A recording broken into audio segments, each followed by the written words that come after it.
But before your greatest breakthrough, life will test you with your greatest storm. And if you're feeling like everything is falling apart, good. That means something massive is about to fall into place. There is a universal law that governs every significant breakthrough, and most people never learn how to recognize it. It's not taught in school, and it's rarely explained in churches or boardrooms, but it governs every major shift in your destiny. The law of opposition declares this: every great advancement will be met with an equal force of resistance. You want to know how close you are to your breakthrough? Look at the size of your battle. Look at how violently life has started to shake around you. Look at the doors that are slamming shut. Look at the people turning on you. Look at the money running low. Look at how your mind is getting attacked with doubt, fear, and fatigue. That's not a coincidence. It's confirmation. That's the law in motion. In fact, the very presence of opposition is proof that you are on the right track. Think about this. No one ever robs an empty vault. If you weren't carrying something valuable inside you, the enemy wouldn't be attacking so aggressively.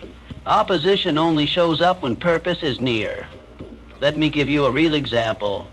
There was a young woman who had a dream of starting a non-profit to help abused women and children. She had the plan, she had the passion, she even had the right people around her at first, but right before she was about to launch, her funding fell through. Her closest business partner backed out, her car broke down, her health took a hit.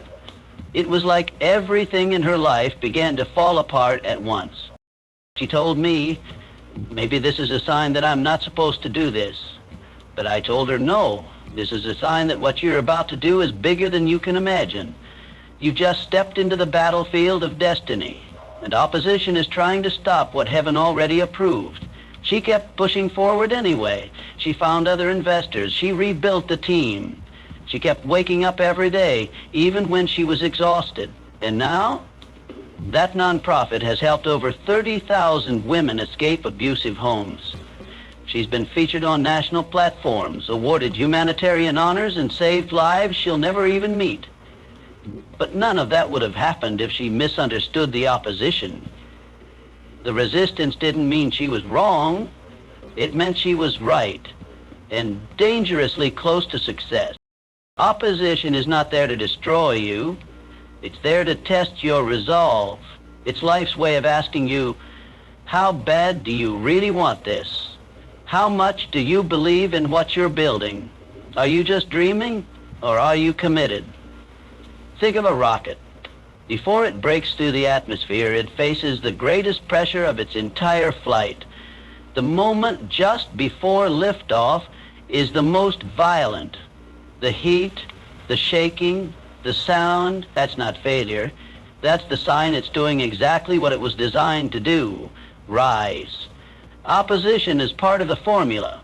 It is the tension that stretches your potential. It is the friction that creates momentum. It is the pressure that reveals power you didn't even know you had.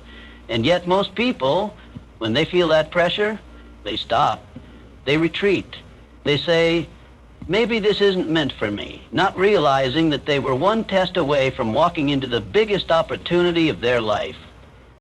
There is a sacred moment on the path to every destiny where the soul begins to shake, where hope begins to crack, and where even the strongest among us consider giving up.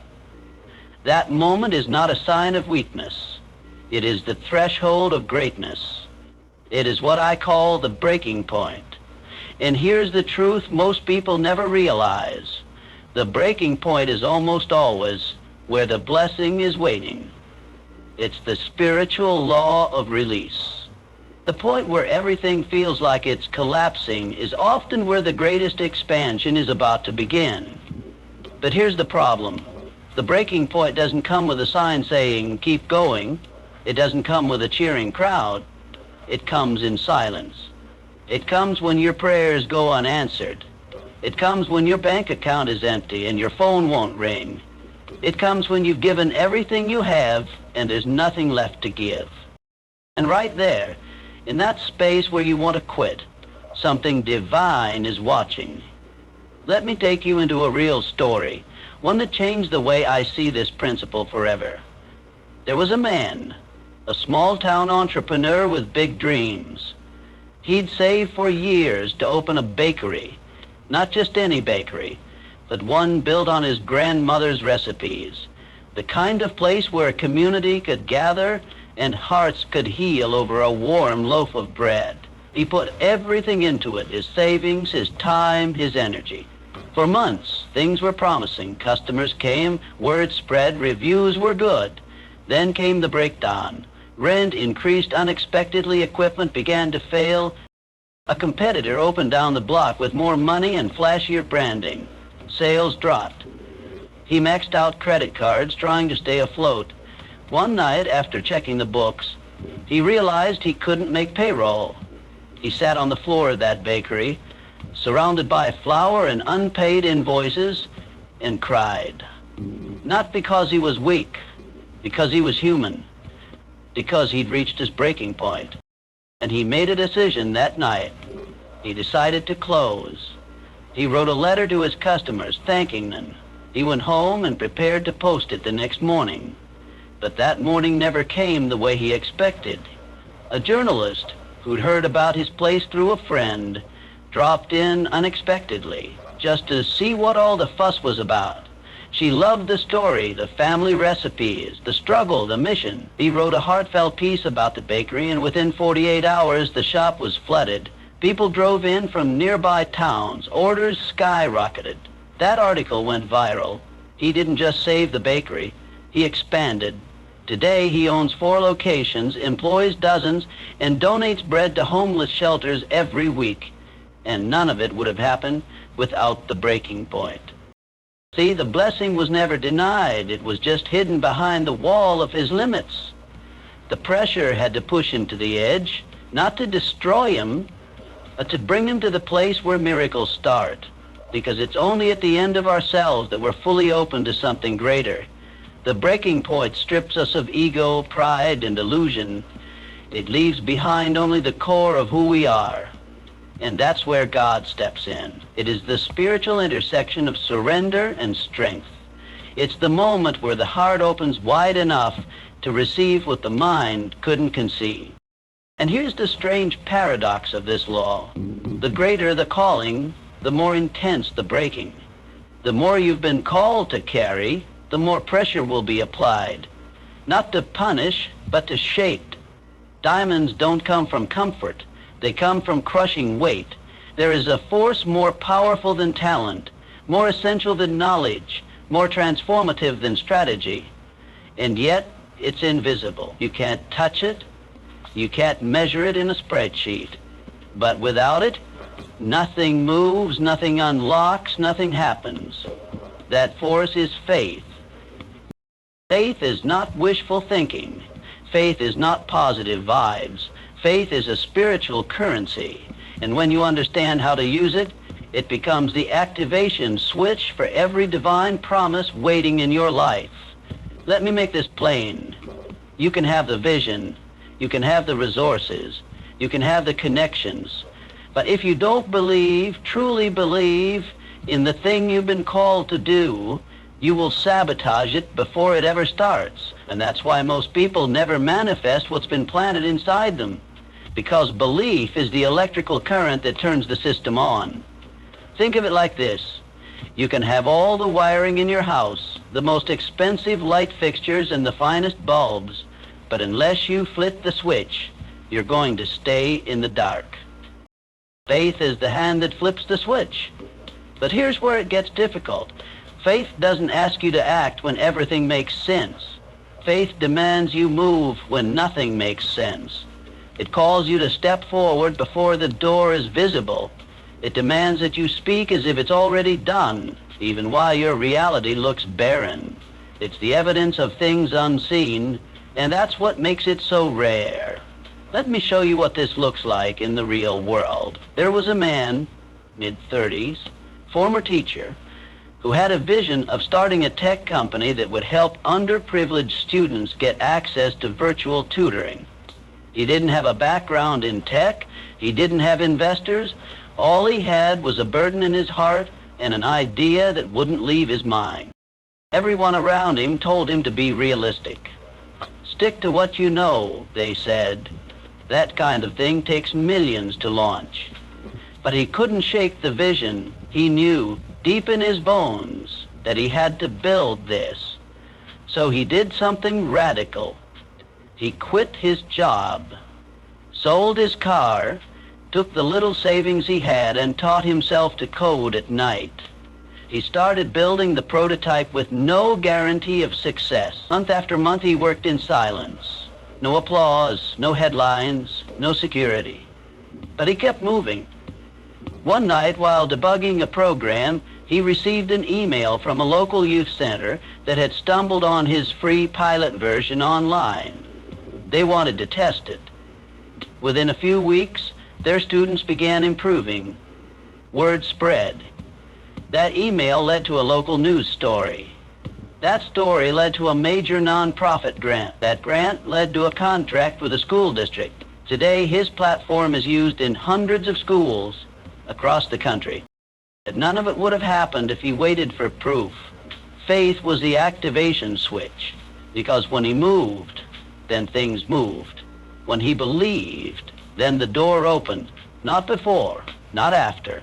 In the exact moment his faith came into action, the unseen became seen. This is the rhythm of manifestation. Belief first, evidence second. But the problem is most people want to reverse the order. They say, show me something and I'll believe. But life, God, the universe, it doesn't work that way. Belief creates the path. It's no different than planting a seed. When you drop that seed in the ground, you don't demand proof before you water it. You don't dig it up after 2 days because you don't see progress. You water it. You wait. You trust. Because you know what's happening beneath the surface, even if your eyes can't see it yet. Faith operates the same way. It isn't blind. It's committed vision. It sees what others don't. It believes in what hasn't happened yet. It acts with certainty in the face of uncertainty. And here's the most powerful part. When you move in faith, it signals to the universe and to God that you're ready. You're no longer asking for permission. You're no longer waiting for approval. You've decided, and that decision pulls opportunity into your orbit, because the world doesn't respond to indecision. It responds to conviction. Faith is that conviction. Faith is the spark that sets it all in motion. Faith is the key that turns the lock. Faith is the signal that says, I'm ready. I believe. I'm here. There's a dangerous lie that too many people believe, that if something doesn't happen quickly, it's not meant to be. That if the door doesn't swing open immediately, it's locked forever. That if the answer doesn't come on their timeline, it means the answer is no. But this mindset is not only false, it's destructive. Because delay does not mean denial. Delay means development. There are moments in life where the vision is clear, the passion is real, and the dream is alive. But for some reason, it still hasn't happened. You've tried, you've worked, you've sacrificed, and yet the breakthrough hasn't come. The opportunity hasn't shown up. The relationship didn't bloom. That platform didn't grow. You're stuck in that strange space between I believe and I'm still waiting. It's easy to feel forgotten in that space. It's easy to start questioning the vision. But what most people don't understand is this. Delay is often not a test of your dream. It's a test of your capacity. What you're asking for is big, but the version of you today may not be able to carry it. Not because you're unworthy, but because you're not yet ready. God will never put something in your hands that your character can't hold. And the purpose you're waiting on requires a stronger foundation than you have right now. So when you're not seeing progress on the outside, trust that development is happening on the inside. Let me show you how this plays out in real life. A woman had a dream of becoming a speaker. She could see herself on stages, pouring truth into people's lives, lifting spirits, changing minds. But when she began, no one would book her. She sent out emails, made cold calls, attended events, spoke for free. Crickets.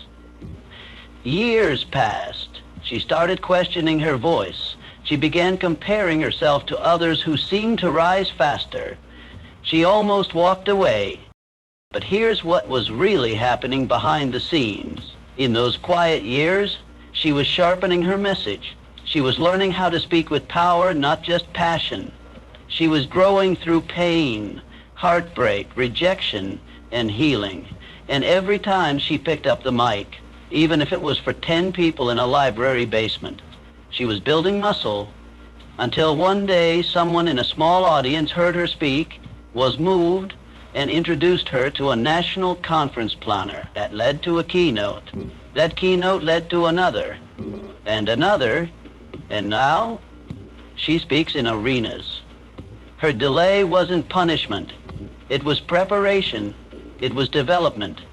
Because the version of her that had the desire was not the same version that could handle the demand. You see, timing isn't about convenience. It's about alignment. There are pieces to your promise that you don't even know you need yet. People you haven't met, skills you haven't learned, battles you haven't fought. Delays are often divine appointments in disguise, giving you time to become who you need to be for what you've asked to receive. Even nature understands this.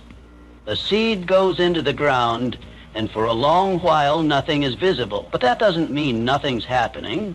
Roots are forming. Foundations are stretching. Systems are being built to support the future weight of growth. And when it finally breaks through the soil, it seems sudden. But it was never sudden. It was the result of quiet development beneath the surface. The same is true for your dream. Sometimes the delay is protection. Sometimes it's pruning. Sometimes it's teaching you patience, humility, strength, or trust. Sometimes the delay is where the real becoming takes place. Because if you're going to carry something big, you have to be built to last, not just to launch. Delay challenges your ego. It tests your motives. It filters your intentions. It asks you, do you want this because it looks good or because you're truly called to it? Do you want success or are you ready for responsibility? Will you still believe even when it's silent? Because here's the truth. Anyone can dream when it's easy. Anyone can shout when it's happening. But real visionaries, those chosen to carry legacy, learn how to wait well. They learn how to develop in the shadows. They learn that the pause is not a punishment.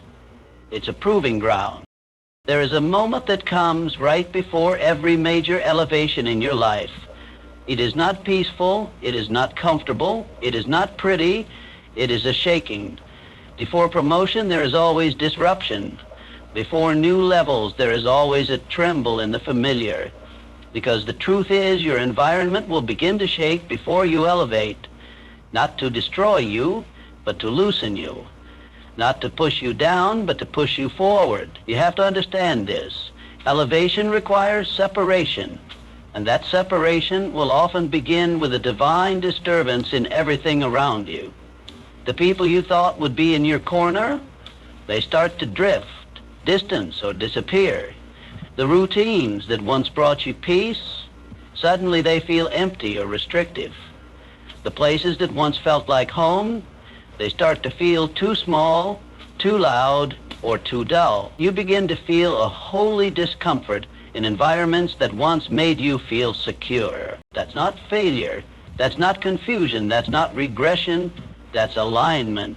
The vibration of your destiny is shaking everything that no longer fits. Think of a rocket before takeoff. As the engines prepare to ignite, the entire structure shakes. Everything around it rumbles. Why? Because it's about to leave the ground. It's about to enter an altitude it's never known. And the environment can't stay stable because what's coming is too heavy for silence. The shaking is the signal. And yet, most people misunderstand the signal. When relationships break down, they panic. When the workplace becomes tense, they retreat. When familiar things start to fall apart, they assume something is going wrong. But many times, everything is going exactly right. You're not being punished, you're being pulled. Pulled into something higher, pulled into something purposed, pulled into the next dimension of your calling. Let me give you an example. There was a man who worked at the same company for over a decade. Comfortable, familiar. He was respected, he was paid well. But he had a dream buried deep in his heart to start his own business, something that aligned with his soul, not just his skills. He kept putting it off. Someday, he'd say, not yet, maybe in a few years. But then the shaking began. His department restructured. Leadership changed. His role got minimized. Tension filled the air. People he once trusted started acting differently. The culture shifted. Every day he felt less like he belonged. It wasn't toxic, but it was tight, like a shoe that no longer fit. At first he thought something was wrong with him, but in reality, life was making the decision for him. His environment was shaking, not to make him miserable, but to make him move. And one day, after sitting in that discomfort long enough, he finally listened. He laughed. He started the business, and within 2 years, he surpassed a salary he once thought he could never let go of. But more importantly, he was walking in alignment, in power, in peace. And none of it would have happened if the shaking didn't show up. This is what you must understand. Sometimes your environment must grow uncomfortable before you grow unstoppable. Sometimes the people you thought were permanent are only present to provoke the push. Sometimes the routines, the rhythms, the systems have to collapse, so you stop leaning on stability and start leaning on vision. You cannot elevate while anchored to what's no longer meant for you. And when your spirit starts expanding, but your environment stays the same, the universe will start shaking things loose, not to hurt you, but to make room for what's coming. Elevation is a birthing process, and just like a mother in labor, the moment of birth begins with shaking, contractions, discomfort, pain. Not because something is dying, but because something is being delivered. In every season of growth, there will be noise. There will be a shaking of identity, of surroundings, of expectations. There will be a collapse of roles you used to play, connections you used to cherish, and titles you used to wear. But that's part of the rise, because elevation doesn't ask permission, it demands transformation. It demands that what's loose falls off. It demands that what's small gets left behind. It demands that what once carried you must now release you. And so the shaking begins. There is a kind of gratitude that is easy, the kind that flows when everything is aligned, when the bills are paid, when love is strong, when health is thriving, and every prayer seems answered. That kind of gratitude is good, but it is not powerful. Powerful gratitude, the kind that shifts atmospheres, breaks cycles, and draws the miraculous, is the kind you express in the storm, because gratitude in ease is appreciation, but gratitude in pain is transformation. When you give thanks in the storm, in the dark, in the confusion, that's not just positive thinking, that is spiritual warfare. That is radical alignment. That is divine invitation. Storms are inevitable. There will be seasons where it feels like the rain won't stop falling, where everything you build begins to shake, where you wake up not knowing how you'll make it to tomorrow. And in those moments, the natural instinct is to fear, to grumble, to resist. But gratitude in that place is rebellion against despair.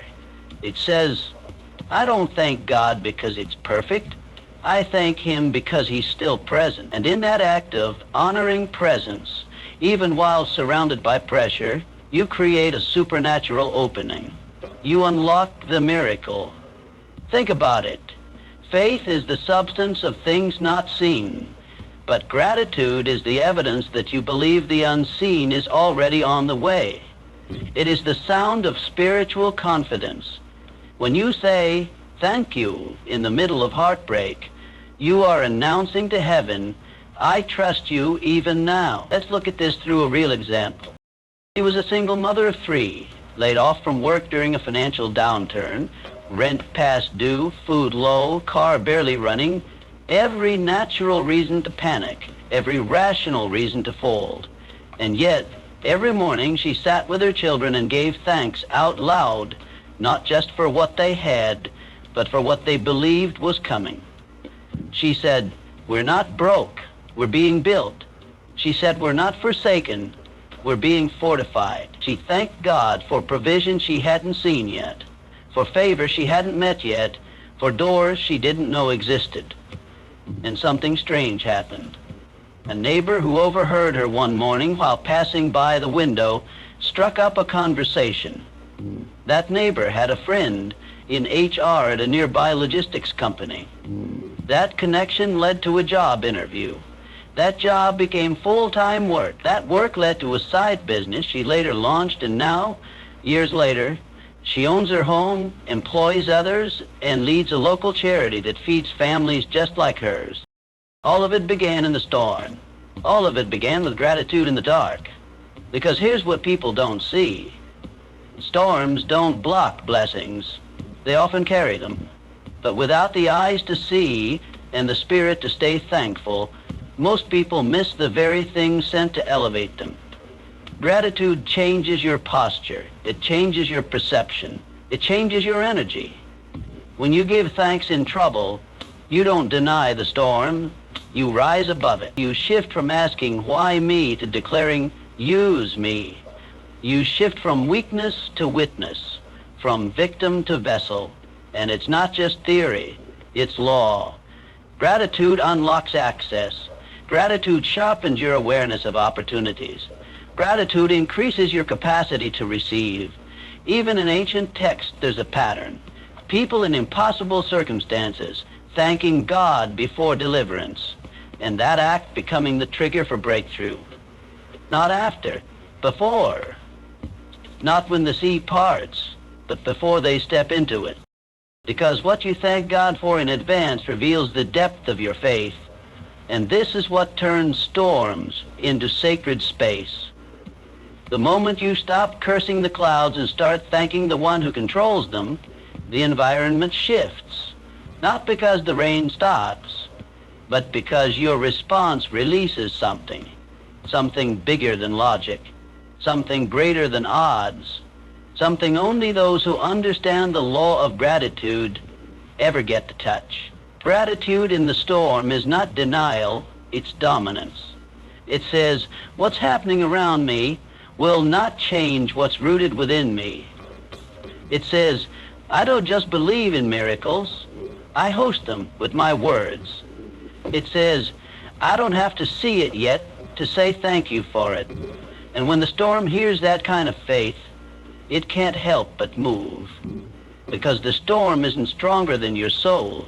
The chaos isn't louder than your pray. The winds aren't wilder than your worship. Gratitude doesn't just survive storms, it commands them.